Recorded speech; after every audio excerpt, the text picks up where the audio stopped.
in the heart of a city that never sleeps, where the streets are lined with faded dreams and the air thick with struggle. 12-year-old Jake Rivera had learned early on that survival was more than just a battle against poverty, it was a fight for hope. His father, once a proud factory worker, now lay bedridden after a debilitating accident that stole not just his strength but his ability to provide for the family. His mother, Carmen, worked double shifts at a local diner, her hands raw and her spirit worn, all while trying to keep a smile on her face. The Rivera family was running out of time, and Jake was determined to make a change. With nothing but the clothes on his back and a heart full of resolve, he began searching for work in a world that saw him as too young, too small, and too invisible. But when Jake stumbled upon a job at the towering headquarters of Silverstone Bank, a place of wealth and power far beyond his reach, little did he know that the chance he was about to take would set in motion a chain of events that would forever change his life, and the lives of those he loved. In the heart of a rundown neighborhood, where the air was thick with the scent of despair and broken dreams, Jake Rivera's life was a daily reminder of survival. His father, once a strong and hardworking man, had been reduced to a shadow of himself after a devastating accident left him paralyzed and speechless. The man who had once worked long hours in the factory, lifting heavy loads with ease, could now barely lift a spoon to his mouth. Jake's mother, Carmen, had become the pillar of the family, working exhausting double shifts at a local diner. Yet her weariness never seemed to fade. Every night, she came home with aching feet and a forced smile, pretending that everything was okay, even though the weight of the world was crushing her. Jake, too young to fully understand the depths of their struggle but old enough to feel the strain, watched his mother's silent sacrifice every day.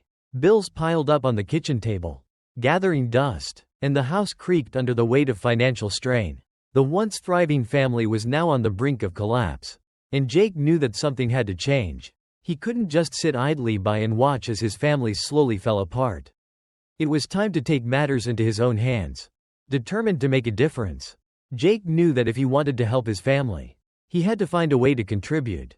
But at just 12 years old, the world didn't seem to have much to offer him. He walked the streets after school, hoping to find any opportunity that might provide a chance for him to earn even a little money. The corner stores, gas stations, and fast food joints all turned him away with the same response: "You're too young. Try again when you're older." But Jake wasn't about to give up. Each rejection only fueled his resolve, his dream of easing his mother's burden burning brighter than ever. One afternoon, as Jake wandered through downtown, his eyes fell upon the gleaming windows of Sterling Bank. The towering building, a symbol of wealth and success, seemed like a world away from the crumbling apartment he called home. Yet, his gaze lingered on a small, "Help Wanted" sign by the side entrance. His heart skipped a beat. Maybe this was the chance he had been waiting for. With nothing but hope in his chest, Jake walked inside. "I can clean," he said confidently to Mr. Thompson, the thin, gray-haired manager who barely looked up. "Just give me a chance." Thompson eyed him skeptically, then sighed, as if exhausted by the thought of another young kid asking for work. "Night shifts only," he said curtly. "Don't cause trouble, do your job, and don't touch anything that isn't yours." Jake's heart raced as he nodded eagerly, barely able to contain his excitement. He knew this wasn't much, but it was a start. It was the first step toward changing everything. Jake's first night at Sterling Bank felt surreal. The bustling energy of the daytime had long faded, replaced by a haunting quiet that seemed to echo through the vast halls. The bright fluorescent lights flickered overhead, casting long shadows across the polished marble floors. As Jake quietly set to work, sweeping the floors and emptying the trash cans, he couldn't help but feel a sense of awe. He was in a place that felt so far removed from his own world, a place where wealth and power lived behind every gleaming window and polished desk. And yet, here he was, working in the very heart of it all, just trying to make his own small difference. Every task he performed, no matter how menial, gave him a sense of pride. Wiping down the desks, scrubbing the floors, each action seemed to chip away at the weight his family had been carrying for so long. The hours passed slowly, and Jake's exhaustion began to creep in, but he kept pushing forward. Each dollar he earned was a small victory, one step closer to easing his mother's burden, one less meal they would have to stretch thin. Jake's mind raced as he worked. His mother, Carmen, was so tired. Her shoulders bore the weight of the family's struggles, and he couldn't bear to see her suffer any longer. He had made a vow to himself. He would help her in any way he could. Little did he know that his small, quiet job at the bank was about to lead him into a situation that would test his courage like never before. The night was far from ordinary, and soon, Jake would find himself in the middle of an event that would change his life, and his family's future, forever. The silence of the night shattered with the sound of heavy footsteps echoing through the bank's marble floors. Jake froze. His heart skipped a beat as the sharp clatter of boots grew louder. Before he could react, the bank's entrance burst open, and 6 masked men stormed into the lobby, rifles raised and their cold eyes scanning the room.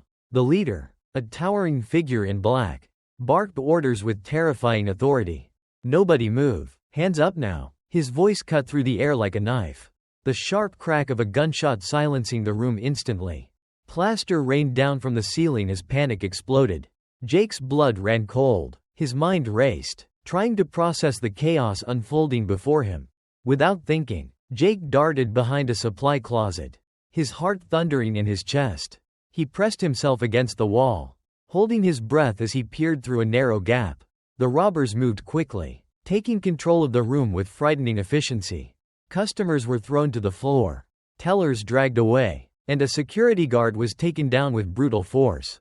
The man in charge, Carson Hayes, paced the lobby, barking orders, his rifle aimed at anyone who dared to resist. Jake's pulse raced, his fear almost paralyzing him. Yet, in the midst of the panic, something inside him clicked. He couldn't just hide and wait. He had to do something. "I have to act," Jake whispered to himself, determination flooding his veins. Despite his young age and lack of strength, he knew he could still make a difference. The moment was critical. He needed a plan. And fast. He thought back to earlier when he had spotted 2 FBI agents in the bank. Quietly, Jake slipped out of the closet, his every move calculated and deliberate. This was his chance to change everything.